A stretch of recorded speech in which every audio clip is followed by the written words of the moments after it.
Hi, this is Victoria from Menghai Fan Teas. In this video, I invite you to follow my steps as I curate the world's most prized puerh tea, the one and only Lao Ban Zhang. My journey began at the end of March 2023 after the COVID era. It was a long trip. After 30 hours of flights and layovers, I finally arrived in Menghai, the capital of puerh tea, located in far southwestern China, Yunnan province, bordering Myanmar. During my stay in Menghai, I visited the famous Menghai Tea Factory that was established in the 1940s, as well as the Da-Yi Puerh Tea Museum. I also visited Tea Horse Road Park and several other famous tea mountains. Before this trip, I've made arrangements to procure Lao Ban Zhang puerh tea. It's mesmerizing every time I drink it. I've been to Lao Ban Zhang village several times since 2016. Now was the time. Lao Ban Zhang village lies 60 kilometers to the southwest of Menghai city and about 1,800 meters of altitude. We drove up to the village and waited at the gate to get permission to enter. The Chinese characters on the gate read, "The #1 puerh tea village of China." Believe it or not, in the early 2000s, it was just an underdeveloped small village.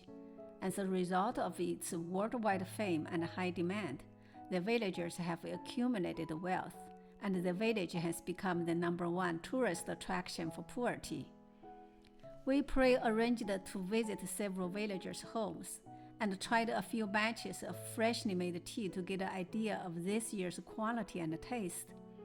In early 2023, the Menghai tea region encountered its biggest drought of the past 10 years, and the Asian puerh trees did not produce as many new leaves, resulting in a shortage of supply, but the tea tastes even more amazing than in recent years. Our village friend took us to several of his puerh tree gardens.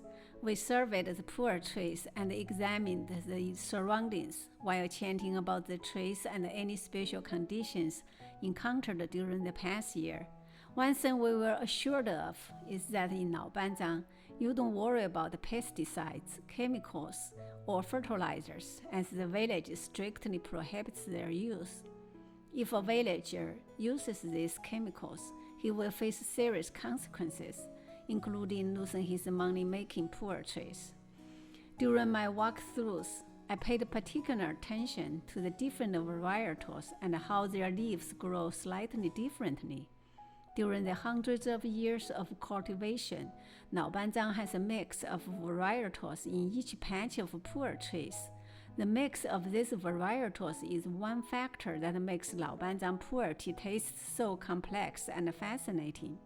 As you can see here, I sometimes chew a few leaves to help me trace potential flavor profiles from this microlot or particular varietal. The huge demand and low yield have pushed the Lao Ban Zhang tea prices higher and higher each year. Due to popular demand, tea merchants and other players have to pre-order to secure the tea. The most sought-after leaves, of course, are the scarce Asian tree gushu leaves. They have a relatively low yield, but their amazing taste is superior and unmatched, as opposed to the small tea trees and tidy plantation teas. It's springtime, and you can smell the flowers and hear the birds singing. The soil was very dry due to this year's drought. Later, I had to wear a mask to prevent an allergic reaction from the airborne dirt particles and the environment. In a particular garden, not every tree can be harvested at the same time. Some leaves are ready for picking, and others may need a few more days. In Lao Ban Zhang, the big trees, usually more than 300 years old, are sold separately as a single grove or danzhu in Chinese, which means it sells for a much higher premium. Most of these big trees are pre-ordered by those in the inner circle, and it's difficult for outsiders to get in. But if you have a good relationship and are willing to pay, then you might get lucky. When the opportunity arrived, I'd have to seize the moment. So when I saw some bigger trees that were ready for harvest, I jumped in. We called a group of pickers to come to the lot. Spring is the busiest time of the year, so villagers who have a lot of puerh trees usually hire some pickers to help. These pickers come from other areas that don't have puerh trees on their land, or their puerh teas are inferior and sold at a very low price, so they come to the rich puerh villages to make some good money. The picking standard is 1 bud and 2 or 3 leaves. This approach makes the tea taste more balanced, complex, and fuller, provides a good foundation for aging. For bigger trees, most pickers must climb up the tree to pluck the leaves. Watching them harvest the leaves from the tree is a pure pleasure. As I walked through the garden, I imagined how the freshly picked leaves would soon magically transform into a wonderful King Pu-erh tea. We collected the fresh leaves and headed back to the processing facility. We immediately sprayed them out in a wood-crafted rectangular container called cao to let the water vapor out, as the leaves still had some life. This process gradually removes moisture for the purpose of softening the leaves. The time that it takes to reduce the necessary moisture content depends on several factors. An experienced tea maker makes the call for the optimal time. Our tea master has built a wood fire to heat up the sloped iron wok, and he can be seen here gauging the heat by putting his hand close to the surface. This is in preparation for the second step, called killing the grain, or sachin in Chinese, where the fresh leaves are thrown into a heated wok to be pan-fired.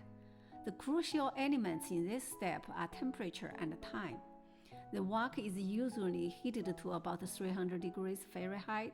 He constantly tosses the leaves so they will not burn. Mastering these elements requires hard labor as well as knowledge and experience. After the leaves become soft and are taken out of the wok, the next step is to roll the leaves to be shaped into strips. Another purpose of rolling is to break down the cell wall of the leaf and to stimulate the enzymatic action. While working on the leaves, we smelled a wonderful fragrance filling the air. After rolling, the leaves are then sprayed out to dry in the sun. It usually takes a day or so, depending on the weather conditions. After the leaves are completely dried, the large yellowish leaves are removed. These are called huangpian. Normally, huangpian are picked out by hand, but here we use chopsticks to prevent contamination. The dried leaves usually produce a lot of tea dust, so you see here that we all wear masks. I now have the finished loose leaf maocha, and I couldn't wait to have a first taste. It was outstanding. A very strong orchid and a honey fragrance and a robust taste. I noticed a little bitterness as soon as it entered my mouth, but it quickly disappeared without a trace on my tongue. After 3 steepings, I already felt a strong, warm sensation running through my upper body. The strong cha qi and hou yun took my breath away. A simple sensory joy and contentment filled my heart. This is the real deal, Lao Ban Zhang, worthy of all the effort and excitement, and I am proud to say that every step of the process was completed under my watch. Several days later, I went up to No. Ban Zhang village again to obtain another premium lot of tea and to pay my respects to the renowned King and Queen puerh trees. These royal trees have become a big tourist attraction and a pilgrimage destination for puerh tea aficionados. The 2 ancient trees are said to be more than 1,000 years old and 800 years old respectively. Wood stairs and a platform have been built to keep the tourists from getting too close to the trees. In 2018, the King Pu-erh leaves sold for about 680,000 RMB per kilo, or an equivalent of $680 per gram. After 2018, the King Pu-erh became distressed, so harvesting and auctioning of the leaves were prohibited. Thankfully, it looks like the King Pu-erh tree is coming back to life. Not surprisingly, the world's most revered and most sought after puerh tea is also the most faked puerh tea on the market. Though only about 10 tons of Gusu Lao Ban Zhang is produced from the spring and autumn harvest, there can be up to 50 times more on the market that also claims to be Lao Ban Zhang. How on earth could all these teas be the real Gusu Lao Ban Zhang, or at the very least Lao Ban Zhang leaves from small trees, especially when selling between $10 to $10,000 per cake?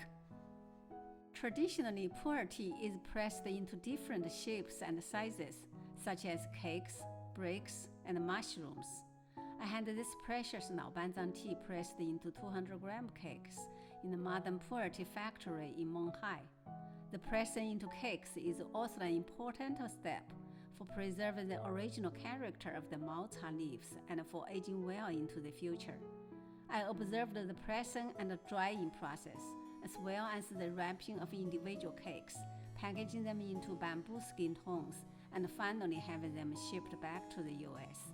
They are now available on our website. In early May, just prior to my departure from Menghai, I was invited by my Lao Ban Zhang friend to his son's birthday party.